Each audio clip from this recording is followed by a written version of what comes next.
it seems like these Legend of Zelda Interplay cards, we've got a 2007 set and a 2016 set, are showing up more and more these days on the secondary market in higher supply and at higher prices.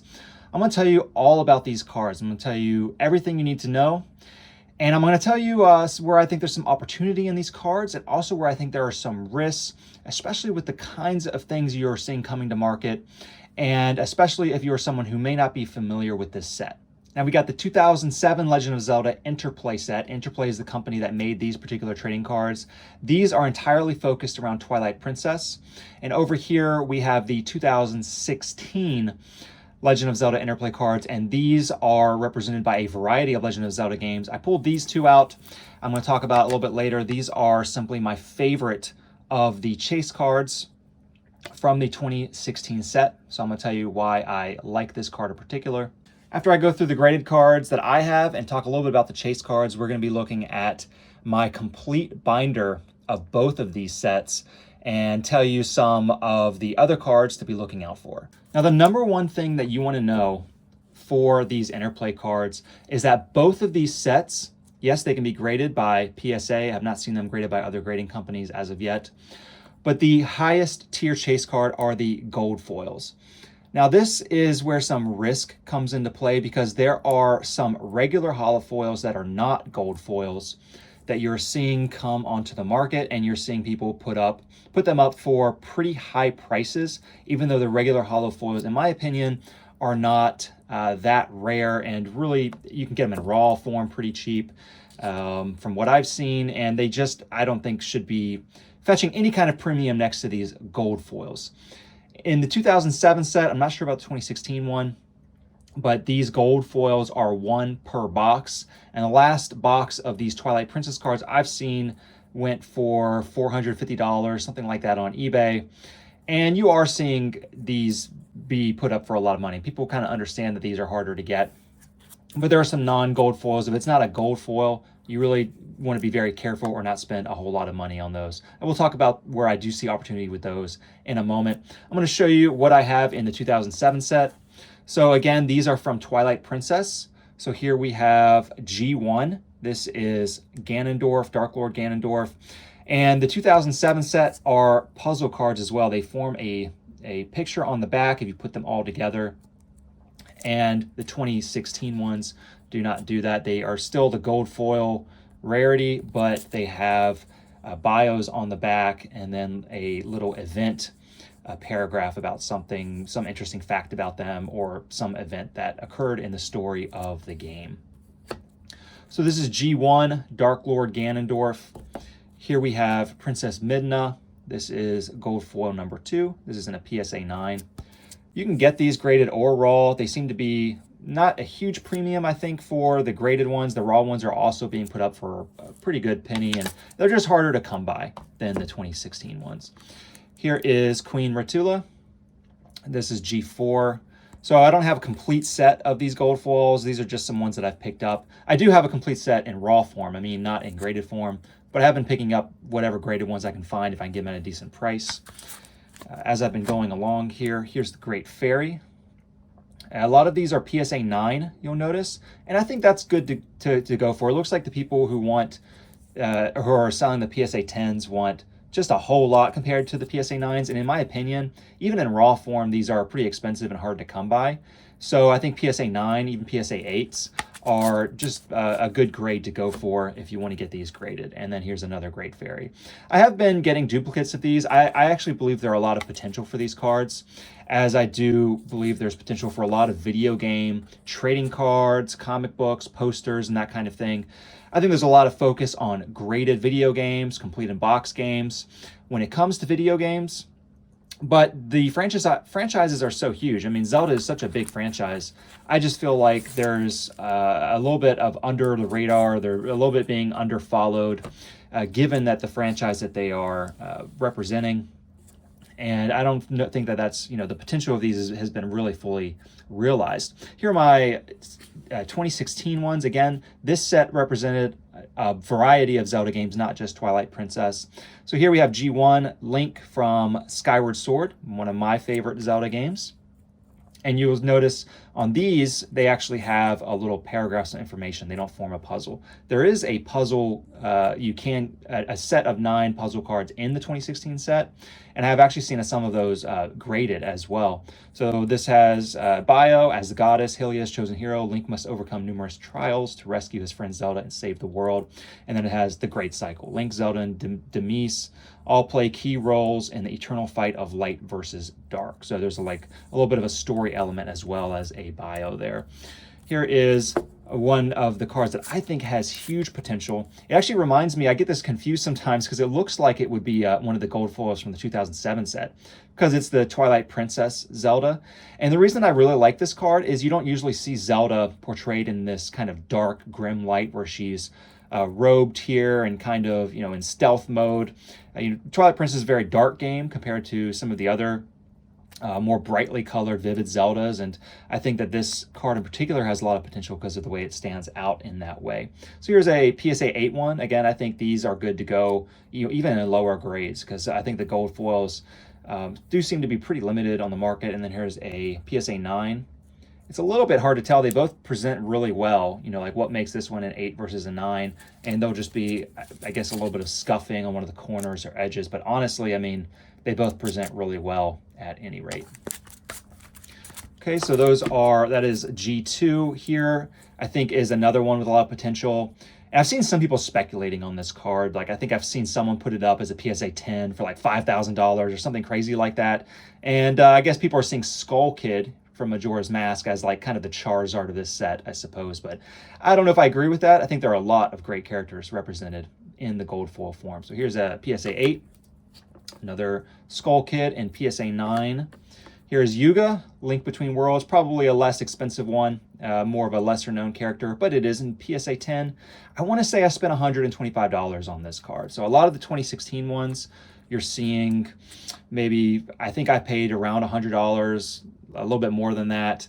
For a lot of these characters. I think I paid more for the Link. Maybe that was $200, $300. I don't really remember exactly. This one is super inexpensive. I'd say this is probably the weakest card of all of the gold foils, 2007, 2006. I mean, it's just Midna, it's just not the greatest eye appeal. It's okay. It's still a cool character. It's still a gold foil. But I've seen these consistently. It looks like raw cards, maybe $30 or something like that. And then here's one in the PSA 9. And then here's just another Yuga. I guess I have another PSA 10 of that one. Okay, so those are your gold foils. Again, these are the ones that you really want to go after if you're interested in collecting these cards. The gold foils. There are regular holo foils, there are silver foils, and we'll talk about those now as I show you my complete binder sets. All right, we zoomed back a little bit here, and hopefully the glare is not too bad. Now this is my one Zelda binder where I keep both my 2007 and 2016 Legend of Zelda complete binder collections. Now here, starting off, this is just Ocarina of Time Japanese. I believe it is Carddass Masters or Carddass set. These seem to be pretty available if you go to like Yahoo Japan auctions and find them. The harder ones to get are these holofoil ones, so be careful about if you're looking at lots of cards, then the base cards might be a little less expensive, but you might have to pay a little bit more for some of these holofoil ones. These are all characters from Ocarina of Time. This whole set here is uniquely Ocarina of Time. So you have a lot of Link with different weapons, a checklist. I think there are some. Are these from the Carddass set? No, these are getting into the Twilight Princess. So yeah, no stickers or anything like that from the Carddass set. These are actually fairly not too many cards to collect here. So let's show that again. Different characters from Ocarina of Time, different enemies over here, and then it looks like you have Link with some different of the swords and the ocarina and the bow and arrow and what have you.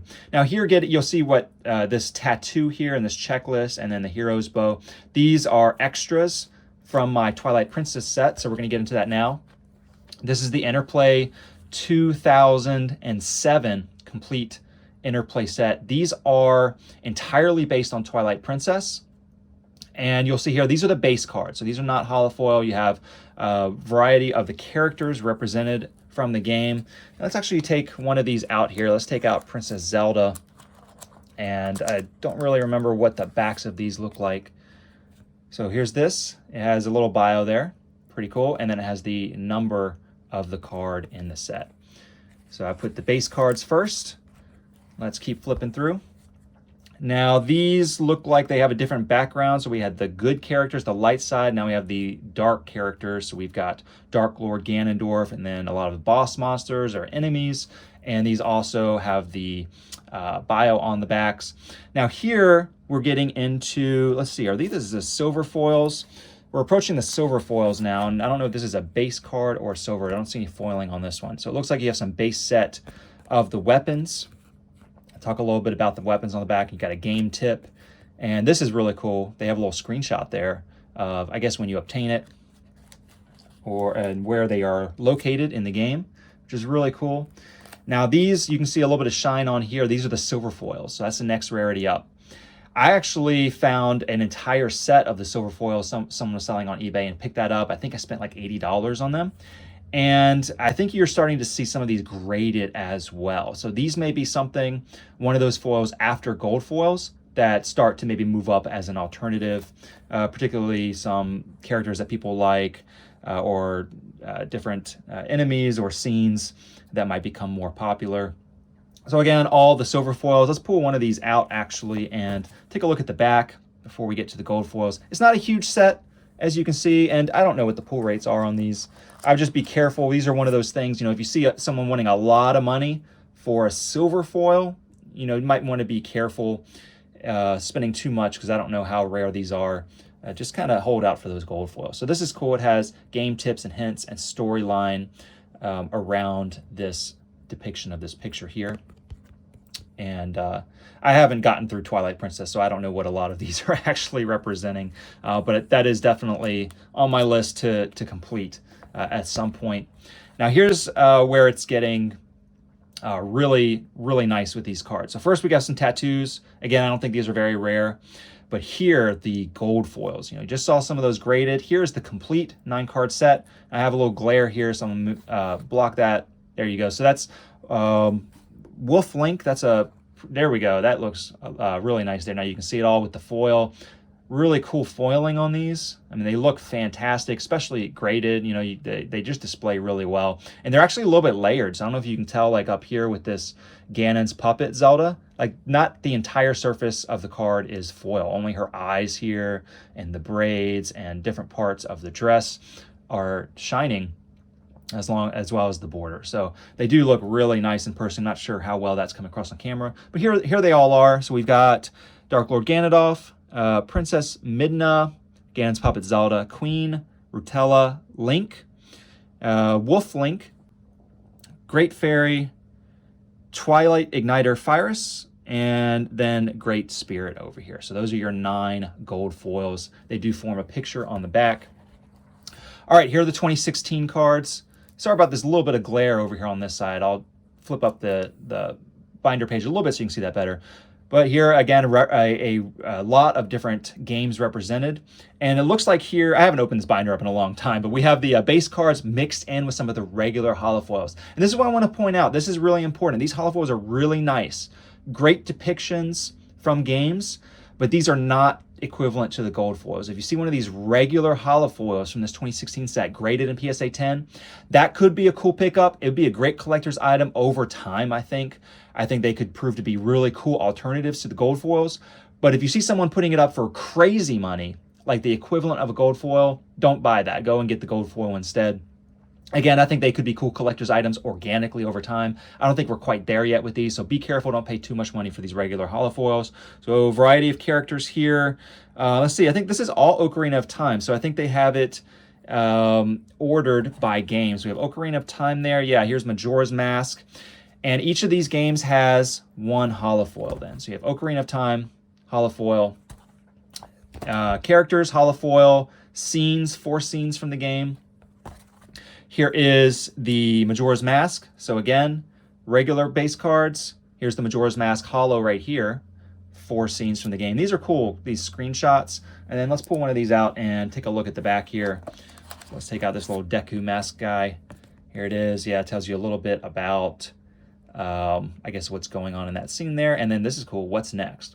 What's going to happen next in the narrative here? So I like a lot of the narrative that they involve, the character bios that they put on some of these. Let's move on. Here we got Majora's Mask. Very cool. Here is the holofoil over here. So always in the same places when you put it in an order in a binder set. Really nice. I like when card companies do this. It's like they were thinking about a 9-card portfolio from the get-go. And they just display really nice to go through and look at all these. Your 4 scenes from Majora's Mask. Twilight Princess. Here's one of my favorite Zelda games, Skyward Sword. And here's your holofoil one for that. Your 4 scenes. This is this a Game Boy or some kind of Nintendo DS game? Let me look down here. I'm not familiar with this game. I think this is the one that has like Yuga in it. Yeah, I guess Link Between Worlds is what this one is. Okay, that's right. I don't remember the exact console this is for. I'm not familiar with this game. But yeah, so Link Between Worlds. And then here we have some, I'm trying to remember because I haven't been through this binder on. This is your 9-piece puzzle from 2016. These are some kind of special holofoil. These are not gold foils, but it's like a step up, I guess, from those other holofoils. And then there's a 9-card set of these. So here's Sheik. And let's look at the back here. A bio, card number 91. So these are some kind of, extra 9-card specialty holofoil set. Maybe 1 character from each game. So let's see, we got Ocarina of Time, Majora's Mask, Twilight Princess, Skyward Sword. This is that Link Between Worlds, I suppose. And then some duplicates. So Majora's Mask, Ocarina of Time. Here's the Hylian Shield and the Master Sword. These are just some things that I guess are also from these games, but they're just kind of extra. So I don't know what's going on with that. Some other specialty foils to look out for. 9-piece puzzle. I've seen some of these graded. These are cool. Again, don't know how rare these are compared to the gold foils. Don't know the pull rates on those, so just be careful. These are cool collector's items, but I don't know I'd be paying a ton of them. Make it easy on yourself. Just go after the gold foils if you're really trying to get the biggest chase stuff here. And then here are the gold foils. Okay, for the 2016 set, here we've got Link, Princess Zelda, Skull Kid, Yuga, Ganondorf, Majora's Mask, Zant, Girahim, and Midna. So those are your 9 gold foils from the 2016 set. Additionally, you do have tattoos and stickers, I believe. So these are the tattoos, fun tats, it says. Let's see how many there are here. And then these are stickers that you can get. Collect all of these. Quite a few of these to get. I don't think these are rare at all. And quite a few of them, though, to get. I actually bought these as a complete set. Not the 2007 one, the 2016 one. Someone had this particular binder with this entire 2016 set. I paid $450, I believe, for the complete 2016 collection. More tattoos. And this is an additional set. I don't remember if this is Interplay or not. This is the Breath of the Wild trading card set, and this is very short. It's only these, actually it's only 9 cards, and I think these are the backs of those 9 cards. So I think these are 9 cards that form a puzzle. Let's pull this out. Let's take a look. Yeah, so this is that back side. So I got 2 sets of these Breath of the Wild cards, and don't see the company that made these. I don't remember. It may be Interplay, it may be someone else, but it's just 9 cards to get. And of course, if you want to show both the front and the back, you want to get 2 sets of those. Really cool. Definitely appreciate these more. I'm just recently getting through Breath of the Wild with my son. It's been a lot of fun, so definitely appreciating these Breath of the Wild cards a lot more as a result. Now, these are a Breath of the Wild card set that you could only get in Japan. This is also a very short set, and the cards are smaller than standard trading cards, or like the Interplay cards you just saw. See how they take up a lot less space here, and they are in Japanese on the back. And I'm trying to, let me see here. Yeah, I don't see the company name. These are Nintendo licensed products. They're 2017, made in Japan, Bandai. Okay, yeah, so these are Bandai cards. If you want to look these up, these are something you might want to find on Yahoo Japan auctions. I'm not sure exactly where I got these. It might have been Yahoo Japan auctions through a middleman service, or it might have been on eBay. I don't remember. It was a long time ago, but stuck these in the back of the binder as well. These are really cool. Nice holofoil to them. And then these are just, so here's the remainder of those Bandai 2017 Breath of the Wild cards, and then these are just some extras that I had that I've stuck back here. Okay, so those are all of my Zelda cards. Ocarina of Time Carddass, 2007 Twilight Princess, 2016 Interplay set, and then that Breath of the Wild card set and the 2017 Japanese Bandai set. They all fit in a standard 360 card sleeve binder. Get this Legend of Zelda binder if you can. It'd be perfect for that. And that does it for my Legend of Zelda trading card collection. If y'all have any questions about these cards, definitely let me know down in the comments below. Let me know what you think about them, if you think they'll have potential over the long term, given the name of the Zelda franchise. Hey, if you all like this video and y'all want to see more cool stuff like this in my collection that I can showcase and talk about and give you my analysis on, hit that like button. Definitely subscribe. I'd love to show a lot more things. Buying stuff, new stuff all the time that I love to show on camera as well. So if you appreciate that, hit the like, subscribe. Thanks for watching, and I'll see you in another one. Thank you.